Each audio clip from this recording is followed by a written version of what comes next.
बात आज की चैनल के कार्यक्रम आर पार में मैं सुरेंद्र चतुर्वेदी आपका स्वागत करता हूं। आपको पता है कि कोई ना कोई नए मुद्दे के साथ में मैं इस कार्यक्रम में आपकी हाजिरी देता हूं और आज एक सवाल के साथ मैं आपके अदालत में हूं कि मोदी और अमित शाह क्या नासमझ है। जी हाँ, इसी पर आज का कार्यक्रम बेस्ड है। राजस्थान के राजनीतिक हालात कांग्रेस के हक में बनते जा रहे हैं। लगता है भाजपा हाईकमान अपनी जिद्दी नीतियों के चक्कर में पार्टी के हितों पर या तो गंभीर नहीं है या फिर अंत समय पर कोई विस्फोटक फैसला करने के मूड में है। राजस्थान भाजपा में जिस तरह तेजी से हेरफेर और फेरबदल हो रहा है, उससे जाहिराना तौर पर तो यही लग रहा है कि दिल्ली के दिल और दिमाग में कोई और खिचड़ी पक रही है। मेरा व्यक्तिगत सोच है कि कम से कम भाजपा के सियासती जुड़वा भाई ऐसी नासमझी तो नहीं कर सकते कि पूर्व मुख्यमंत्री वसुंधरा के वर्तमान को मिट्टी में मिलाने के लिए पार्टी का भविष्य ही दांव पर लगा दें। वसुंधरा खेमे पर जिस तरह हमले शुरू हो गए हैं और पूरे राजस्थान में यह संदेश जा रहा है कि वसुंधरा को पार्टी अब पूरी तरह ठिकाने लगाने के मूड में है, यह संदेश कांग्रेस की इस जीत को पुख्ता कर रहा है।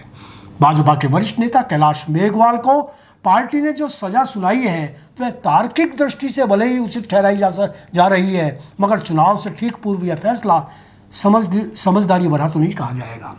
कैलाश मेघवाल ने जो आरोप जुड़वा भाइयों के खास सिपह सालार अर्जुन राम मेघवाल पर लगाए हैं वे गंभीर किस्म के हैं।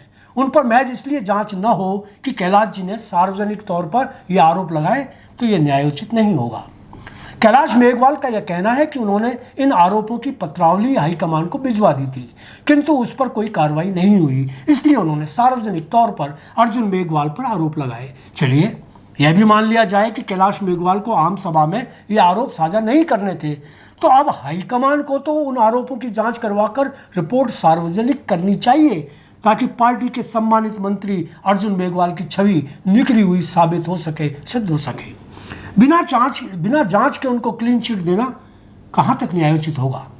भ्रष्टाचार के जितने आरोप कैलाश मेघवाल ने सबूतों के साथ अर्जुन मेघवाल पर लगाए हैं, उनको भले ही कैलाश जी को पार्टी निकाला देकर पीछा छुड़ा लिया जाए, मगर ये आरोप इतनी आसानी से पीछा छोड़ने वाले नहीं। और फिर यदि आरोप बेबुनियाद हैं तो अर्जुन मेघवाल जी को चाहिए कि उनके विरुद्ध मानहानि का मुकदमा दायर करें ताकि कैलाश मेघवाल को सजा मिल सके। इधर कैलाश मेघवाल को हटाया गया, उधर जोधपुर में पार्टी विरोधी आतिशबाजी शुरू हो गई। भाजपा विधायक सूर्यकांता व्यास ने सार्वजनिक तौर पर सारी मर्यादाएं तोड़कर मुख्यमंत्री अशोक गहलोत की तारीफ कर दी। तारीफ भी इतनी जबरदस्त, इतनी बुराई तो कैलाश मेघवाल ने खास नेता अर्जुन मेघवाल की भी नहीं की होगी जितनी उन्होंने बड़ाई कर दी। गहलोत को उन्होंने तो पुष्करना समाज का राजा ही घोषित कर दिया। तो क्या अब पार्टी सूर्यकांता व्यास को भी पार्टी से निकालेगी? अभी तो जमीन पर चक्री छूटती दिखाई दे रही है, रॉकेट तो आसमान में फूटने को तैयार बैठे हैं। मित्रों, वसुंधरा जी की खामोशी को शायद पार्टी हाईकमान हलवा समझ रहा है, जिसे कैलाश मेघवाल का हश्र बताकर निगल लिया जाएगा। अभी तो सूर्यकांता व्यास और कैलाश मेघवाल ने ही खिचड़ी के चावलों का रंग दिखाया है। मेरा निजी आकलन है कि बहुत जल्दी सालासर टीम हवाई हमले पर उतरेगी। यह कहानी जुड़वा भाइयों ने शुरू किया और उसका अंत वसुंधरा की निगरानी में होगा। कैलाश मेघवाल को निकालने से वसुंधरा समर्थकों में यह संदेश जा रहा है कि इस बार उनमें से किसी को किसी हाल में टिकट नहीं मिलेगा। वसुंधरा के पर कतरे जाने के बाद यह स्वाभाविक है कि वसुंधरा भी अपने पिंजरे को खोल देंगी और उनके परिंदे फिर खुद मुख्तियार हो जाएंगे, अपना आसमान खुद तय करेंगे। विद्रोह की चिंगारी बारूद के ढेर पर बैठा दी गई है, कभी भी विस्फोट हो सकता है। सालासर गए 45 वर्तमान और 20 पूर्व विधायक मैदान में पूरे दमखम के साथ उतरना तय सा लग रहा है। कई सांसद भी शामिल हैं। विद्रोह के स्वर उठे तो पार्टी कितने लोगों को कैलाश मेघवाल की तरह बाहर का रास्ता दिखाएगी। इधर ज्योति मिर्धा को भाजपा में शामिल करके आरएलपी सुप्रीमो हनुमान बेनीवाल का गुस्सा 7वें आसमान पर है। यदि भाजपा सोचती है कि यह फैसला उनको मजबूत कर देगा तो इसे मैं उस पक्षी के नजरिए जैसा कहूँगा जिसे सिर्फ रात में ही दिखाई देता है। मुझे तो लगता है भाजपा ने ज्योति मिर्धा के रूप में मानव बम स्वीकार कर लिया है। जाट समुदाय में बेनीवाल का कितना असर है यह निष्क्रिय रही ज्योति मिर्जा के परिणाम सामने आने पर पता चलेगा। यदि कांग्रेस और आरएलपी में चुनावी तालमेल बैठ गया तो भाजपा को खासा नुकसान उठाना पड़ेगा। बीकानेर के मजबूत नेता देवी सिंह भाटी अब तक वसुंधरा की वापसी के इंतजार में थे, मगर वह भी निराश होकर कांग्रेसी विकल्प पर विचार कर रहे हैं। नागौर के कद्दावर नेता और पूर्व केंद्रीय मंत्री रहे सीआर चौधरी भी ज्योति मिर्जा के पार्टी में आ जाने से परेशान हैं।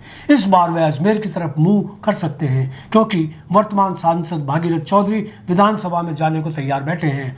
पार्टी यदि ऐसा करती है तो किशनगढ़ के युवा और जड़ों से जुड़े प्रभावशाली नेता जो पिछली बार भाजपा के प्रत्याशी थे डॉक्टर विकास चौधरी संकट में आ जाएंगे। ऐसा हुआ तो फिर एक बार वीर अभिमन्यु का साजिश के तहत राजनीतिक वध होगा और इससे हजारों युवक पार्टी से विद्रोह पर उतर सकते हैं। पूरे राजस्थान में इस बार दोनों ही पार्टियों को सोच समझ के फैसला लेना होगा। सावधानी हटी कि दुर्घटना घटी। आज इतना ही, कल फिर किसी नए मुद्दे के साथ आपकी अदालत में पेश होऊंगा। धन्यवाद।